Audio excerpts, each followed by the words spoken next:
황혼은 저물어가는 인생이 아닌 그 누구도 살아보지 못한 인생의 시작입니다. 영상 시작하기 전에 구독과 좋아요 부탁드립니다. 지금 시작하겠습니다.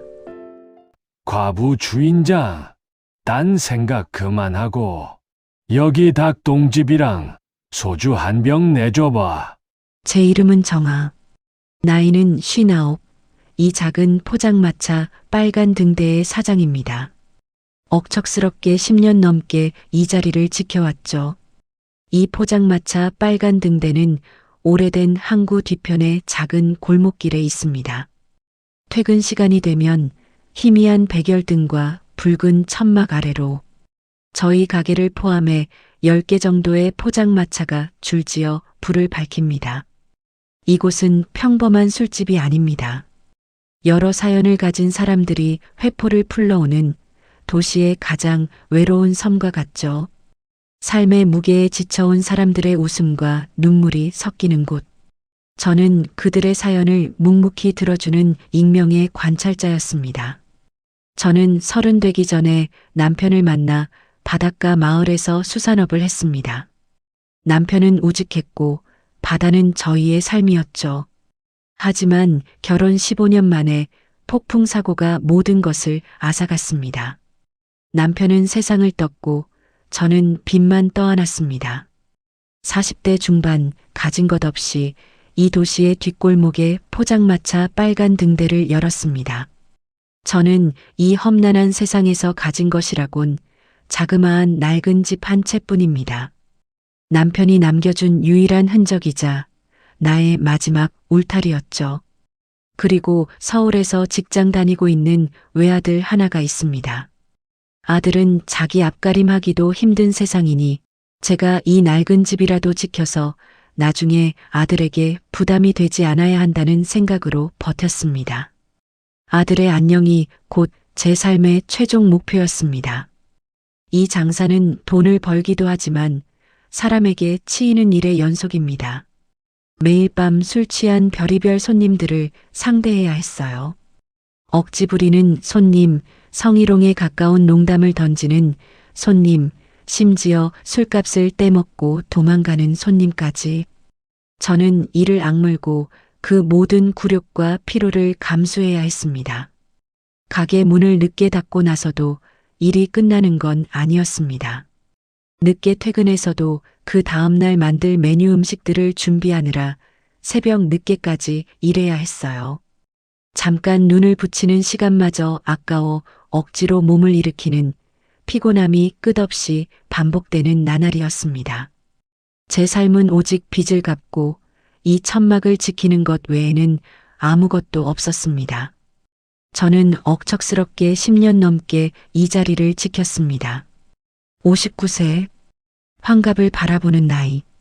제 삶에 다시는 사랑이나 행복 같은 것은 없을 거라고 그렇게 굳게 믿으며 살았습니다. 이 붉은 네온사인은 저의 고독을 숨겨주는 유일한 등대였죠. 그러던 1년 전부터 이 고독한 포장마차에 60세의 현우 씨가 찾아왔습니다. 현우 씨는 늘 밤 10시를 조금 지난 같은 자리에 앉았습니다.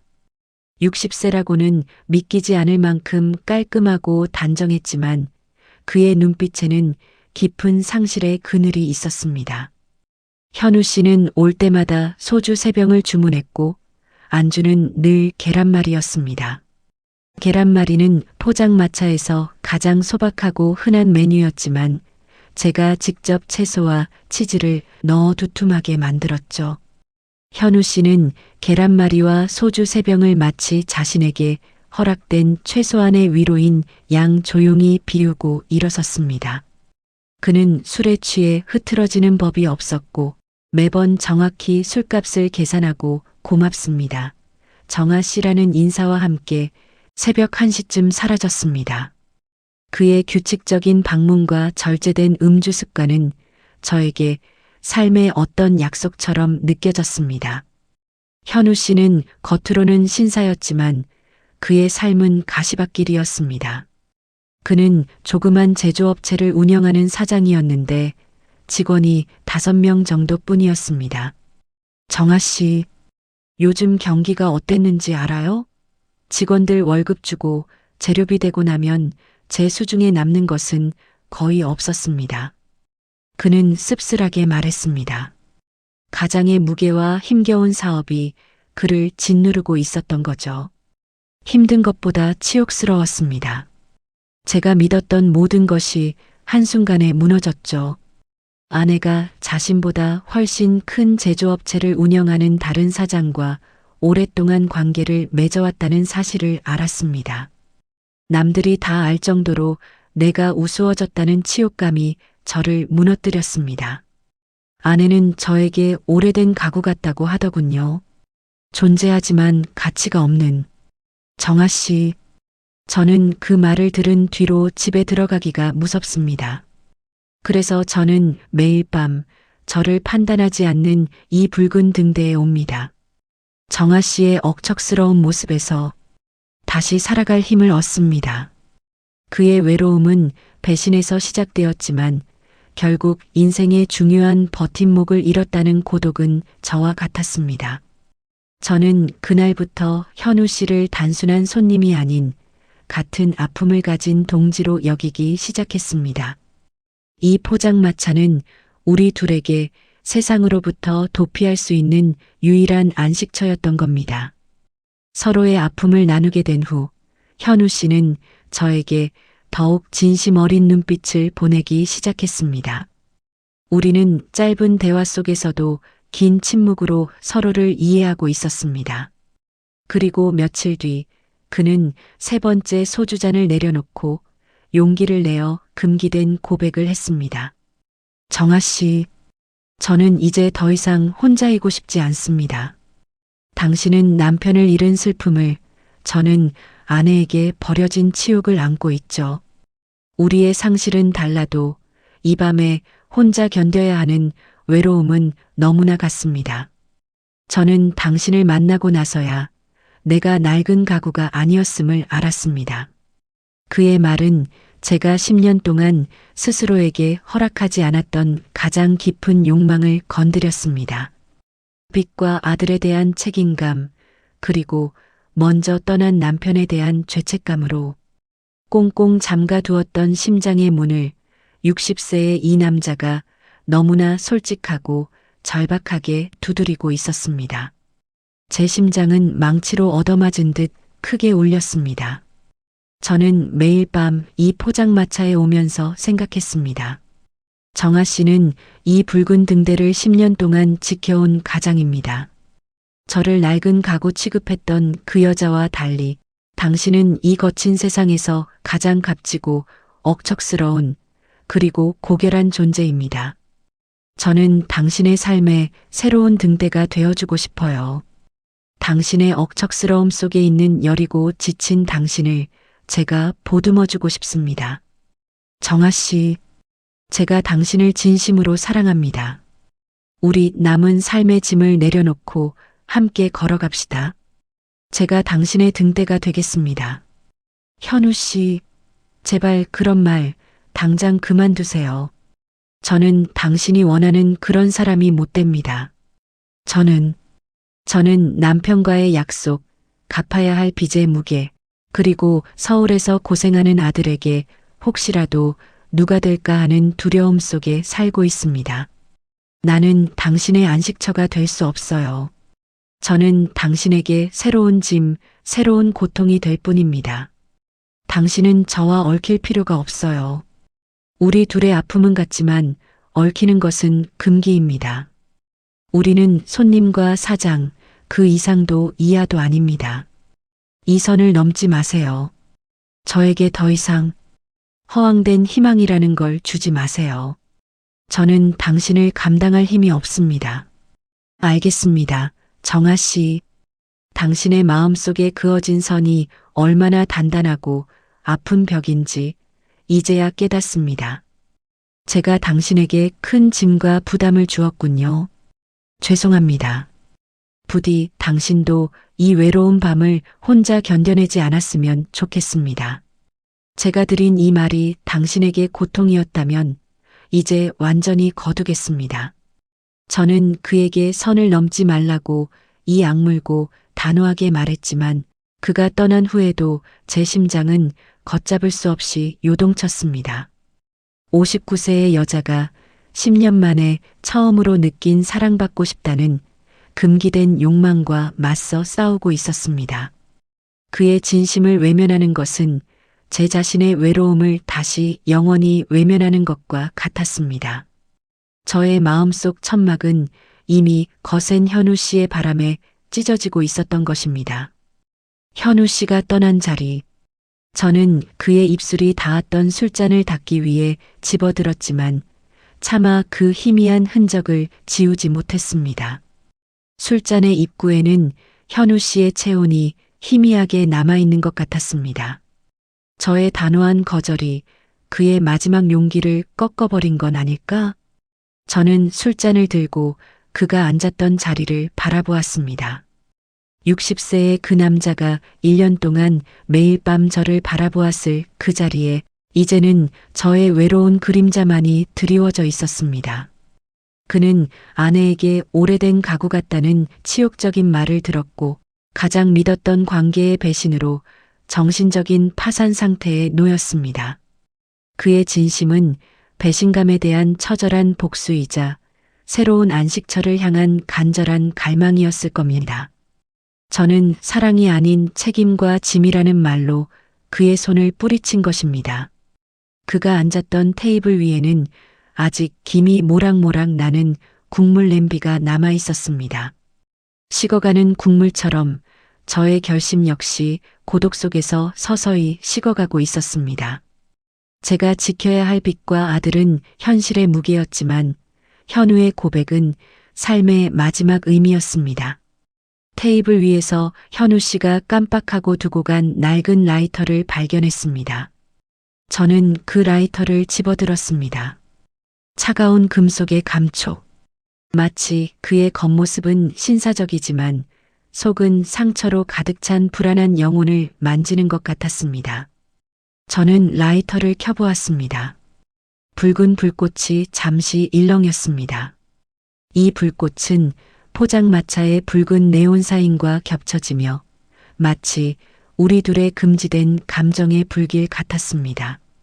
포장마차의 붉은 천막은 원래 식욕과 온정을 돋우는 색이라지만 저에게는 금기와 유혹의 색이었습니다.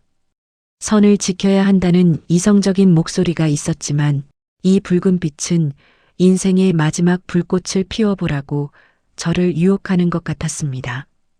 현우 씨는 아내에게 오래된 가구 취급을 받았지만 저에게는 가장 진실한 눈빛을 주었습니다. 그 눈빛은 나도 다시 사랑받을 수 있다는 위험한 희망을 속삭였죠. 저는 이 붉은 불빛 아래에서 스스로 그어놓았던 금기의 선이 서서히 녹아내리고 있음을 느꼈습니다. 저의 단호함 뒤에는 그의 손을 잡고 싶었던 59세 여자의 간절한 외로움이 숨어 있었습니다. 현우 씨가 돌아간 후 며칠 밤 동안 저는 잠을 이룰 수 없었습니다. 선이라는 방어벽 뒤에 숨어 다시 찾아온 행복을 스스로 거부하는 제 모습이 너무나 초라하게 느껴졌습니다. 이 장사가 무너질까 두려워, 주변 사람들의 시선이 무서워서, 그리고 먼저 떠난 남편에 대한 죄책감 때문에 저는 저의 외로움을 가두고 있었습니다. 내가 왜 또 도망치려 했을까? 이 빨간 등대를 10년 동안 지키면서 나의 삶은 오직 빛과 고독으로만 채워졌는데 왜 나는 새로운 행복의 가능성을 금기라는 이름으로 밀어냈을까? 아들이 이제 성인이 되어 자기 몫의 삶을 살고 있는데 언제까지 그의 짐이 될까 두려워 내 삶을 멈춰야 하는가? 나도 누군가에게는 낡은 가구가 아닌 다시 사랑받을 수 있는 사람이고 싶지 않나? 내 남은 20년, 30년의 삶은 행복해질 자격이 없을까? 저는 자리에서 벌떡 일어났습니다. 의자가 끌리는 소리가 고요한 포장마차 안에 크게 울렸습니다. 저는 10년 전 폭풍이 덮쳤던 그 밤의 공포와 현우 씨를 밀어냈던 그 밤의 차가움을 겹쳐보았습니다. 더 이상 나를 외면하지 않겠어. 저는 속으로 외쳤습니다. 남편을 잃은 슬픔을 극복하기 위해 억척스럽게 살아온 10년의 세월은 죄책감으로 스스로를 올가맨 세월이기도 했습니다. 저는 그날 밤 스스로에게 10년 만의 해방을 선언했습니다. 저는 남편과의 추억이 아닌 현재의 나를 위해 살기로 했습니다. 금기의 천막을 걷어올리기로 했습니다. 저는 찬장에 따로 두었던 현우 씨의 술잔과 낡은 라이터를 꺼냈습니다. 저는 가장 깨끗한 행주로 술잔을 닦으며 제 마음의 먼지를 털어냈습니다. 현우 씨가 나를 값진 사람이라고 했지. 그래, 나도 이 외로움을 끝내고 싶어. 저는 결심했습니다. 더 이상 스스로의 행복을 금기하지 않기로. 제가 10년 동안 지켜온 포장마차의 선을 스스로 허물기로 말입니다. 그래요. 나는 59세의 여자 정아예요. 이제는 나를 위해 살 겁니다. 현우 씨가 이 비루한 포장마차의 나에게서 희망을 보았듯 나도 그에게서 안식과 사랑을 발견했어요. 나는 그의 낡은 가구가 아닌 새로운 삶의 동반자가 되어줄 겁니다. 만약 그가 다시 이 문을 열고 들어온다면 나는 주저없이 그의 손을 잡을 거예요. 저는 매일 밤 현우 씨가 오던 시간에 맞춰 가장 깨끗한 술잔을 그의 자리에 올려놓고 가장 따뜻한 미소를 준비해 두었습니다. 내일 밤 그가 반드시 돌아올 거라는 희망을 품고서 이젠 도망치지 않겠어요. 더 이상 외면하지 않겠어요. 나의 마지막 사랑을 맞이할 준비를 끝냈습니다. 제가 마음을 열고 사랑을 허락한다는 간절한 신호를 보낼 준비를 한 지 일주일이 지났습니다. 현우 씨는 오지 않았습니다. 다시 일주일이 흘러 총 2주가 넘도록 현우 씨는 포장마차에 다시 나타나지 않았습니다.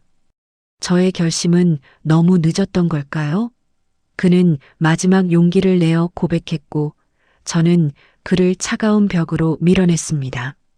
저는 밤 10시가 될 때마다 골목길 쪽으로 열어둔 천막 틈을 하염없이 바라보았습니다. 다른 손님들의 시끄러운 발소리, 낯선 웃음소리만 들릴 뿐 문이 열리는 소리, 단정한 발자국 소리, 그가 앉을 때 의자를 끄는 규칙적인 소리, 그가 남긴 모든 흔적은 기억 속에서만 울릴 뿐 현실에서는 들려오지 않았습니다. 제가 스스로 금기를 풀고 사랑을 허락했을 때 그는 사라졌습니다. 저를 매일 밤 찾아오던 그의 부재는 저에게 남편의 죽음 이후 겪는 가장 아픈 종류의 상실감으로 다가왔습니다. 남편의 죽음은 운명이었지만 현우 씨의 잠적은 나의 거부가 만들어낸 비극 같았습니다. 혹시 나의 단호함에 그가 삶의 의지마저 잃어버린 건 아닐까 하는 두려움이 제 심장을 조여왔습니다. 제가 그를 떠나보낸 것이나 다름없었습니다. 저는 매일 밤 현우 씨가 앉았던 자리에 깨끗하게 닦은 그의 술잔을 올려놓았습니다. 그 술잔은 마치 그가 곧 돌아와 앉을 것처럼 반짝였습니다. 그 옆에 낡은 라이터를 두었습니다. 라이터를 수없이 켜보았지만 불꽃은 연이어 힘없이 꺼졌습니다. 마치 저의 희망의 불씨가 꺼져가는 것 같았습니다. 저는 혹시나 그가 아프거나 더 이상 이 외로운 도시에 남아있지 않은 것은 아닐까 하는 가장 무서운 상상을 떨칠 수 없었습니다. 현우 씨, 당신도 외로워서 왔잖아요. 내가 당신에게 선을 긋는 순간이 당신에게는 가장 모질고 차가운 마지막 선고처럼 들렸을까요? 당신의 배신당한 상처에 내가 또 다른 상처를 준 건 아닌지, 나는 당신을 외면하지 못했는데 왜 아무 말 없이 사라졌어요? 내가 당신을 기다린다고, 내가 당신의 손을 잡겠다고 이 고독한 포장마차에 와서 이야기해주면 안 될까요? 1년 동안 저의 유일한 등대였던 60세의 신사현우 씨. 배신당한 상실을 안고 저를 찾아왔던 그는 이제 저에게 상실의 아픔을 남기고 사라졌습니다. 이 붉은 포장마차 불빛은 이제 저를 숨겨주는 등대가 아니라 저의 외로움만 붉게 비추는 감옥 같았습니다. 저는 오늘 밤도 텅 빈 술잔과 꺼져가는 라이터의 불꽃처럼 언젠가 다시 들려올 그의 발걸음 소리를 간절하게 그리고 하염없이 기다립니다. 현우 씨, 당신이 내게 돌아와 이 금기된 사랑의 마지막 장을 완성해 줄 수는 없을까요? 나는 당신을 기다립니다. 현우 씨가 사라진 후 6달의 시간이 흘렀습니다. 포장마차는 여전히 붉은 등대를 밝히고 있었지만 제 마음속의 불씨는 한참 전에 꺼져버렸죠. 저는 다시 억척스러운 포장마차 사장 정아로 돌아와 살았습니다. 그날 아침 저는 가게에서 쓸 신선한 해물과 채소를 사기 위해 이른 새벽에 수산시장에 들렀습니다. 아침은 항상 분주하고 치열했습니다. 젓갈 가게 앞을 지나던 순간 제 발걸음이 우뚝 멈췄습니다. 저 사람이 현우 씨? 6개월 동안 밤마다 그리워하던 그 사람, 현우 씨가 있었습니다. 그는 예전 포장마차에 오던 모습보다 훨씬 밝고 환했습니다. 깔끔한 외투에 그의 얼굴에는 오랫동안 보지 못했던 편안하고 따뜻한 미소가 가득했습니다. 그리고 그의 옆에는 한 여성이 있었습니다. 그녀는 현우 씨보다 훨씬 젊고 온화한 미소를 가진 사람이었습니다. 그들은 누가 봐도 사랑하는 연인이었습니다.